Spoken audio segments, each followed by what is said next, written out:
Welcome back to the Daily Trading Journal. As always, this is for educational and entertainment purposes only. I'm not a certified financial planner or certified financial advisor. I am simply documenting the musings of my journal as I'm learning how to day trade.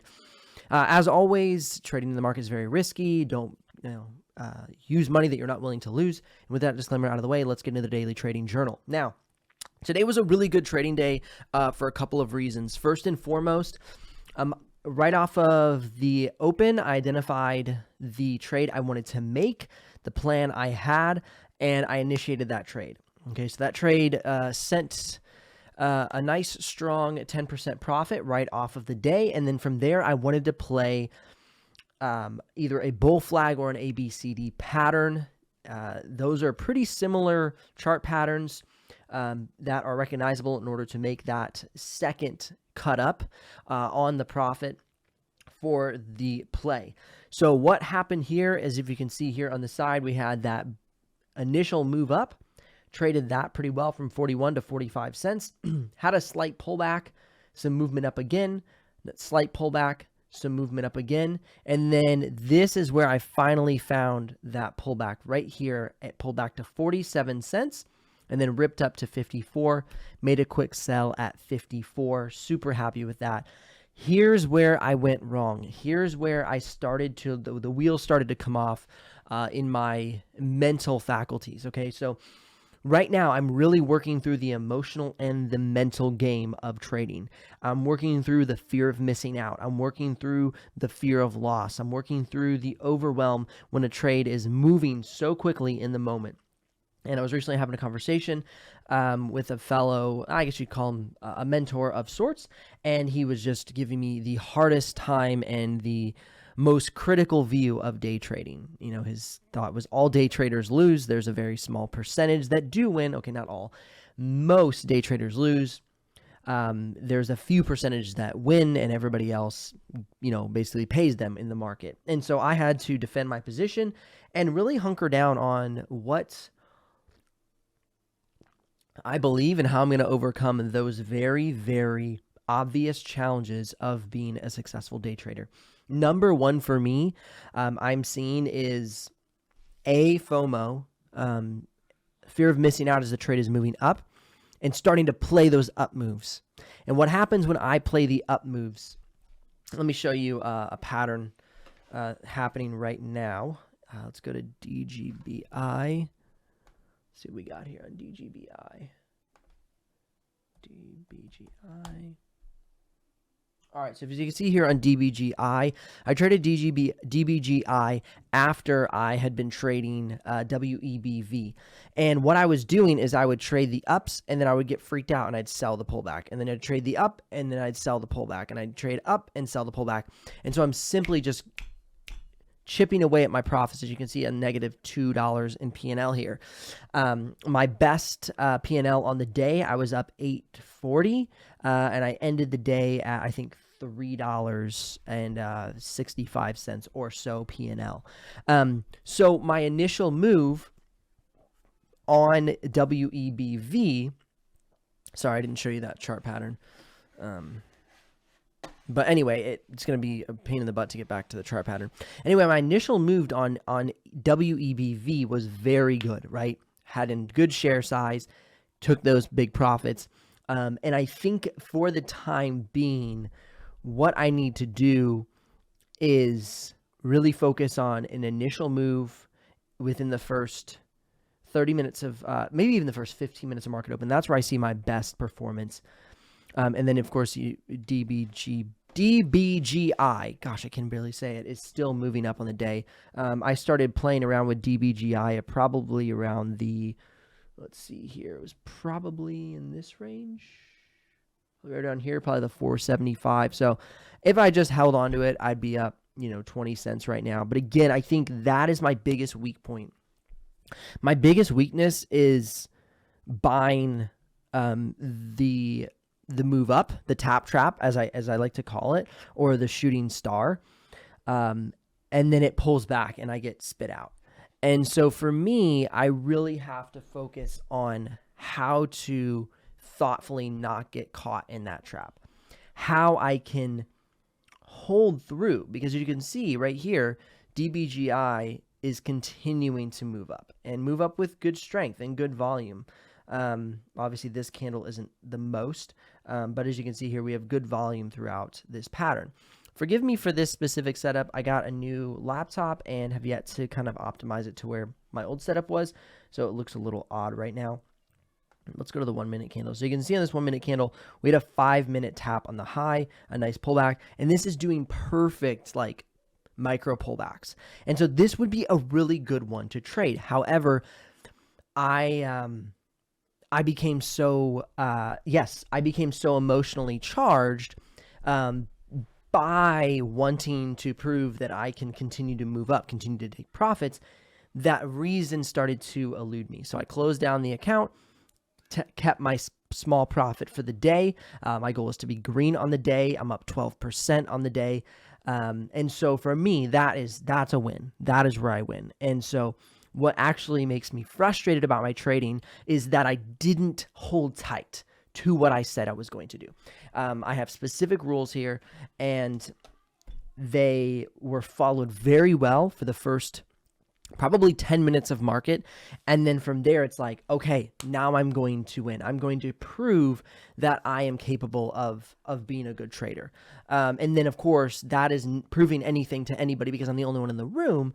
That is never a good plan. So, if I would have just held on to DBGI, we'd be easily up 5, testing 510. Okay. So I think what continues to razz me, let's see, these are 1 minute candles,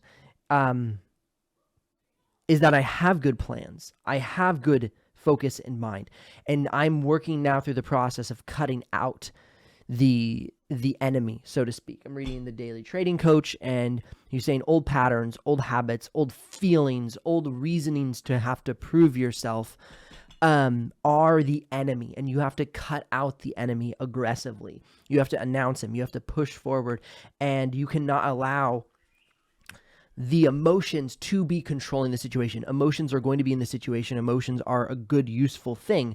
But when they control the situation as they did after my initial few trades, that is where I lose. That is where I lose focus. I lose attention to the actual craft of trading, and I then just want to make money. Yes, trading, the purpose of trading is to make money, but when your focus loses away from the actual pattern, away from the setups that you need, that is where I find myself just throwing money into the market. Again, like a perfect example of that would be chasing this up to 515, buying, and then watching it just come down. And look at all this fade off right here. So you can see it popped up to 15, and of course it's going to have a pullback, right? Buying the micro pullback is like such a good, strong strategy.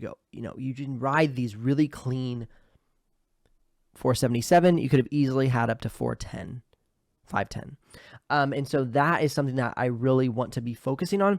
The problem is what happens is it starts to continue to move up, and rather than wait for the pullback, I chase it up, and then it does the pullback. So what I find is I do have a little bit of profit there from, say, maybe I bought it here at 502 and then it runs up to 510, and I'm nervous to sell it in case it runs higher. But then what happens is it doesn't run higher. It cuts back and fades off, right? So next play here would be to wait for it to pull back again, because here we had a really nice run up. I was playing this from about 476, and then I would sell, and then I'd play it up to 481, and then I'd sell, and it was just a mess, right? And so the best thing to do was to wait for this nice clean 3 red candle pullback and then to move up. And so that's hopefully what we'll see again here. I'm foolish. I already made enough mistakes that I cannot allow myself back in. And I think that's the biggest thing that I currently frustrating myself with is I don't hang in long enough to allow a nice setup to happen. I lose money as it's going up rather than waiting and being patient, because there's always going to be another setup. And so then rather than waiting and being patient for something like this, where it has a nice clean pullback, new candle will make a high, and then rips up to 515. That's a stellar move. Like, that's fantastic, right? That's, let's see, if you get in at, let's just say you get in at 90 to 510. I mean, that's a good 20 cents worth of profit to be taken. Now with this, the question is, would I want to enter here? This is what I was talking about here up to here. The question is, would I want to enter there? And that probably would have been a good entry there. 2 candles, green candle to make a new high, but who knows how strong that's going to be, right? It looks like we're getting good volume coming in here, and we're going to try and test that 515. So that would have been a really good entry point right about here where the new candle makes a new high. However, then you're basically risking around 498 bottom of the candle to where you maybe got in around 502, so risking about 4 cents on that one. It looks like it might have good volume. It's starting to pick up, and it looks like we might shoot through 515. Let's just see what happens here while we're sitting around. No, that's going to fade back, it looks like. So see, it just couldn't quite peak up there. We'll see if this does another micro pullback into a move up. But again, these are challenging ones to trade. DBGI is very, very finicky. It's very up and down. And these are the ones that I have trouble with. Once we get past that initial rush of momentum, once we get past that initial rush of volume, I start to get kind of tossed around. It's not really my strength. And so if I'm going to be trading in something like this, if I'm going to be trading in these micro pullback scenarios, I need to have basically made my profit off of the initial 15 minutes of the market. That's where I'm strongest. And then if I want to continue to practice, grab one share size and then practice, right? Do my initial move in the first 15 minutes where I find myself being the most profitable time for me in the day. I could have, had that $8, woohoo. But again, I was trading with very small size on WEBV. And then I unfortunately kind of carried that size into DBGI. I hadn't really had an eye on the setup. I kind of just dove in wanting to continue to make profits on the day. I'm very happy I ended green on the day. But I honestly, I shouldn't have. I shouldn't have ended green on the day because of my complete and utter rejection of my rules, my complete and utter rejection of logic.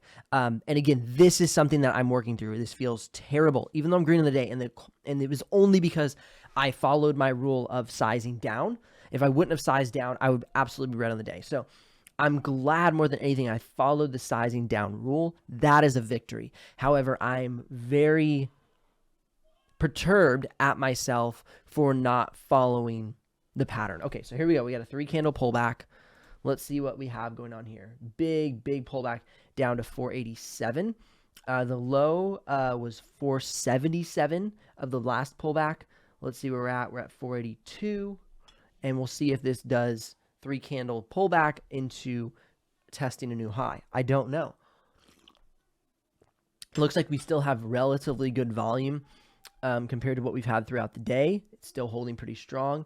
Holding at 482, so holding above the last move. Now it did take out more than half the move, and so that's a pretty bearish sign that this may or may not move up again. You don't want it to reclaim more than half of the move. So half of the move, let's see, so 477 to 515, half of the move would probably be around this 490 area, 494. But let's see, looks like we had it strike really hard right here, and it might test and move up again. So let's pretend we took an entry at 482. We didn't, but let's pretend we did. Well, 483 is where it kind of consistently holds. We'll pretend we took an entry at 483, and we'll see how it moves up. That would be the perfect trade. And the problem is I can so easily do this with one share or even just not putting into the market. But as soon as I start to get any sort of share size, I mentally struggle. And that's what I'm really realizing a lot about myself is for some reason, I don't, people would say, well, it's because you're actually in. That's why. I become very illogical when I have any sort of size. However, I can make really, really clean, objective decisions when I am not in or with very small size. And so I think it's the need and the desire to prove that I am good enough to do this, to prove that I am smart, to prove that I'm capable, that actually ends up being something that ruins me, so to speak. Okay, so let's see. So 483 up to 490, that's a 7-cent move. I'm hesitant to take these, right? I struggle to hold through these little pullbacks because I want profit. I want to have these move ups. However, that often leaves me missing out on a bigger move. Now, the reason that this would probably not have been a good entry is because look how much the volume is slowing down. And again, I'm just talking to myself. This is for educational entertainment purposes only. I'm not a certified financial advisor, financial planner. Do your own research, figure out your own ways of trading. This is me just trying to work through my skills and my emotional discipline as I'm learning how to day trade. Every day is a clear indicator of either I'm learning well and I'm growing as a person, or I'm continuing to struggle. And with that, I am not becoming a more successful person. So I'm actually going to start grading myself on the different areas that I do well and don't do well, which I think will be really healthy. It was an encouragement from one of my mentors that I do that. So that's something I'm really going to do, because today, man, initial entry positioning was really good. And then I would say even up through about, 10 minutes into market. But then as soon as I got past, that really good trade, it just makes me so frustrated because I played it exactly how it needed to be played. I played the micro pullback. It was excellent. I can even visualize how I played it, and it was just spot on. All right, so we can see here, this is kind of breaking down. I think this is done for the day. So let's pretend, out at 483, and now it's breaking down lower. So, you could have had a trade up to 490. This is continuing to break down. And so this is the area I hate trading, right? This is why I like market open. Oh, sorry, I didn't show you that. I'm really bad at showing. So you see it's just breaking down now. Might have a pullback, pull up. I don't know. The problem with this time in the market is there's just the volume is fading off. It gets really choppy. And chances are if it is a gap and go stock, it's going to break down. Now something like, let's see, let's try XPEV maybe? XPEV? Yeah. Something like XPEV. Let's see how this is doing on the day. This looks like it's just breaking down. Yeah, it's totally breaking down. Yeah, I kind of had a feeling that would happen. Let's check NEO. See how NEO's doing on the day. NEO's breaking down. Yeah, a lot of these stocks that were up on the week are just breaking down. Let's see, BILI. BILI has had a huge run up over the past couple weeks from I think around $16 all the way up to 23, and even this today is breaking down. And this has not had a breakdown day in weeks. So you can see huge gap up, and then it's retracing all the way back down to its initial. It looks like it's trying to bounce off of its high of yesterday, but no promises there. So we see a lot of breakdown today. I haven't even checked the S&P 500. SPX maybe? There we go, S&P 500. S&P 500 breaking down, had a huge gap down today. So that makes sense that a lot of stuff is on the breakdown. But overall, I don't often keep an eye on that. I should more, because it usually is an indicator of the general direction of the stock throughout the day. Of course, we can have these micro moves or these momentum moves. For instance, WEBV traded very well today for me, and it was a good move. But then it's going to arc and then start to break down again. And something like the S&P 500, I'm finding is a good indicator of what might happen throughout the day. So, punch for punch, I want to talk about grading myself today in this journal. I'm going to start to do that at the end of each day. I have a list of questions here. Position sizing, I did very well on. Had a really good entry. I started with, I think, with 100 shares on I think it was a 40-cent stock. It started moving up. I bought another 100 because okay, this is confirmation. It's moving up.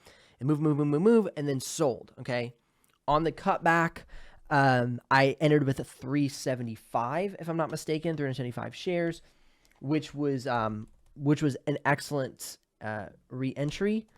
However, what I noticed that happened was I entered with 375, Oh, I know what happened. So my best trade of the day, I entered with 1 share. And this is, okay, so here's an issue I had. So my sizing was good on open. My sizing was not good after that. And here's what I mean by that. So basically what happened was I started to notice that I was performing badly, so I sized down. But by the time that the setup came around, I was afraid because I had been doing kind of bad sizing. And so what I did is I said, okay, I'm going to take 1 share. And I took 1 share for a 14% move, which is just showing to me that, like, okay, wait for the setups and then put in the good position size on the good setups. If you want to test other stuff, use 1 share because you're not going to, blow out your win for the day with 1 share, right? And so that was really a mistake on my part. So position sizing, I'd honestly give myself like a C, because though I started good by like the 5th trade, I had thrown myself off too much. So I'd give myself probably a C on that. Limiting loss, I would definitely give myself a B+. I could have been better at that, but honestly, from what I've been in the past couple of weeks, felt that was good. Adding to an existing position off the open, stellar. I was really happy with that. That would definitely be an A+. Stop trading or limit size when losses occur. I would say like a C, honestly, because I gave back more than half of what I was able to obtain, whatever, throughout the morning. Increasing size, I didn't increase size. Entering and exiting positions, I would give myself, after the morning, I'd give myself an F. I failed that terribly. Preparing for trading day or week, that was good. Multiple positions at once is something I'm trying not to do, and I would say I'd have an A+ on that. So overall, pretty poor grading today on average. I'd say it scored like maybe a D or a C, but I think the biggest win for me was the fact that I limited the losses and got out. Because I could have continued to just throw away money. Let's see, DBGI, just kind of like you can see here. Let me pull up on the pattern. DBGI, you can see, had a nice run up here, and that's kind of the last it did. Now it's just kind of jumping around. So anyway, this was a good one to be in today. I had a $1 move from 411 all the way up. Looks like we might be testing again. Looks like we might be breaking through. So there's a possibility there. But again, DBGI to me and WEBV, which for some reason just won't pull up. I don't know what's wrong with that. WEBV. We're definitely the winners of today for me. As in the top picks, weren't exactly my winners. DBGI, I did not trade well, so that was that. But anyway, okay, before I continue on too long, this has been the Daily Trading Journal. If you've enjoyed this, please subscribe. Love to get your comments and feedback. Oh my gosh, here I am yawning. Love to get your comments and feedback, and criticisms. I have a few people in my life who are definitely willing to criticize me, and it's extremely helpful, because if you can weather the criticisms and you can weather the internal emotional instability, point it out, sniper in on it, look at it, take it in the face, punch it in the face. That is where you will find success in anything you do in life. The reason that trading is so important to me is because it's a clear indicator of my emotional instability that I want to overcome. And as long as I can follow my rules, my emotions will not get the best of me on the journey of overcoming them. There's negative emotions that can have positive influences. There's positive emotions that can have negative influences. And really the goal for trading for me as I become profitable is to sift them out and cut out the weaknesses from the strengths. So negative and positives both have weaknesses and strengths. I want to take the positives of the weaknesses and strengths and cut out the negatives. So that's really been the goal here for me. Thank you again for joining. I'll see you guys here on the next Daily Trading Journal tomorrow.